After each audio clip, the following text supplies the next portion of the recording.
नमस्कार मंडळी, कसे आहात? मजेत ना?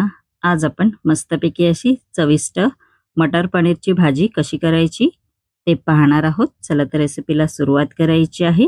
इकडे मी फ्राय पॅन घेतलेला आहे, त्यामध्ये तेल घातलेलं आहे. आपण आता याच्यामध्ये जिरं घालणार आहोत. त्यानंतर इकडे मी टोमॅटो प्युरी केलेली आहे, ती घालायची आहे. या रेसिपीचा फुल व्हिडिओ मी माझ्या यूट्यूबच्या चॅनलवर अपलोड केलेला आहे, तिकडे तुम्ही जाऊन पाहू शकता. व परतवून घ्यायचं आहे. त्यानंतर याच्यामध्ये अर्धा कप दही घालायचं आहे व परतवून घ्यायचं आहे 2 ते 3 मिनिटं. व त्यानंतर याच्यामध्ये कांदा खोबऱ्याचं वाटण केलेलं आहे, ते घालून घ्यायचं आहे व परतवून घ्यायचं आहे. चांगलं ग्रेव्हीला तेल सुटलं पाहिजे.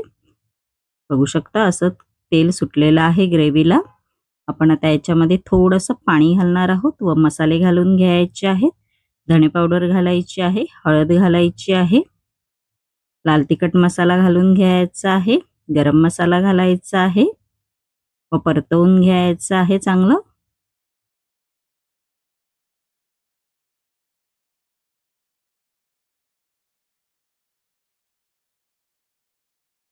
थोडंसं पाणी घालायचं आहे, परतवून घ्यायचं आहे.